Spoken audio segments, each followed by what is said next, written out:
नमस्कार and I welcome you to Worldopedia. Now दोस्तों, जो कश्मीर में G20 की टूरिज्म की मीट होनी थी वो अभी कंप्लीट हो चुकी है और लगभग 29 कंट्रीज से 61 डेलीगेट्स ने इस मीटिंग में पार्टिसिपेट किया। नाउ अब सोचेंगे कि G20 में तो 20 कंट्रीज होनी चाहिए, ये 29 कंट्रीज से कैसे डेलीगेट्स आ गए। तो जो बहुत सारी कंट्रीज हैं उनको इंडिया ने स्पेशल इनवाइट किया था as a guest country, like कि Bangladesh, Egypt, Mauritius, Netherlands, Nigeria, Oman, Singapore, Spain and UAE. ये जो कंट्रीज हैं इनको इंडिया ने स्पेशली इनवाइट किया था, तो इन कंट्रीज के भी डेलीगेट्स ने इस मीट में पार्टिसिपेट किया। नाउ आप बीच में ये भी सुनेंगे कि जो खबर आई थी कि चाइना ने इस मीट को बॉयकॉट कर दिया है और उसके साथ साथ जो इजिप्ट है और सऊदी अरेबिया और टर्की ने इस मीट को बॉयकॉट कर दिया है। तो जो चाइना है उसने बस इस मीटिंग को ऑफिशियली बॉयकॉट किया था, उसका कोई रिप्रेजेंटेटिव इस मीटिंग में नहीं आया था, क्योंकि जो चाइना है उसका कहना था कि कश्मीर जो है वो एक डिस्प्यूटेड टेरिटरी है और हम किसी भी डिस्प्यूटेड टेरिटरी में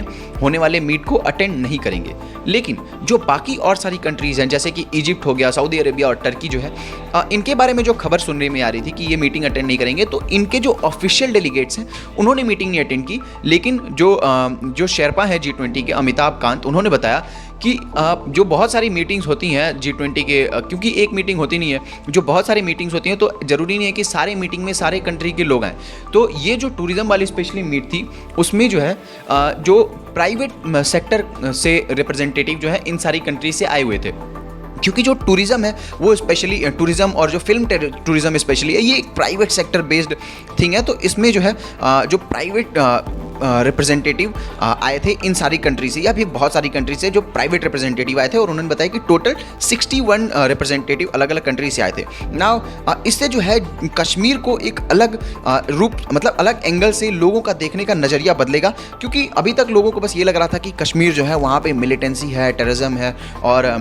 इंडिया बहुत सारी फोर्सेस रखी हुई है वहाँ पे, और लोगों का अलग नज़रिया बना हुआ था। लेकिन अब चूंकि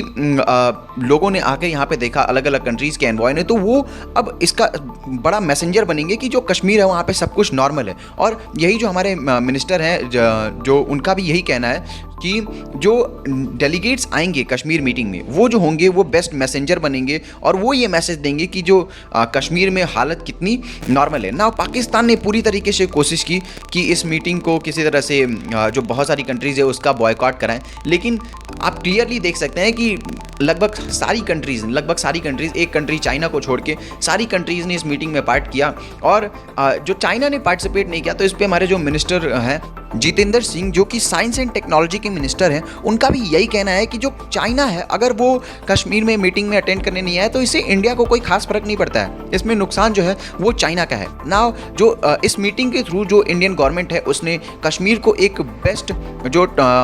मूवी शूटिंग प्लेस के तौर पे पेश करने का कोशिश किया है, और उम्मीद है कि जो कश्मीर में और भी ज़्यादा इससे टूरिज्म बढ़ेगा और कश्मीर की इकोनॉमी के लिए ये और भी ज़्यादा फ़ायदा होगा। नाउ जो ब्रीफिंग देते हुए अमिताभ कांत ने बताया कि जो कश्मीर है उसमें पिछले साल 18 मिलियन जो टूरिस्ट हैं उसको कश्मीर ने होस्ट किया, और यहाँ के जो टूरिज्म सेक्टर है उसने जीडीपी में लगभग 7% जो है वो कंट्रीब्यूट किया। नाउ ये सब मीटिंग के चलते जो पाकिस्तान है वो एकदम जला हुआ है। और आपका क्या कहना है इस बारे में कमेंट करके बताइएगा, और हमारे चैनल को सब्सक्राइब करना मत भूलिएगा। मिलते हैं आपसे अगली वीडियो में, तब तक के लिए जय हिंद।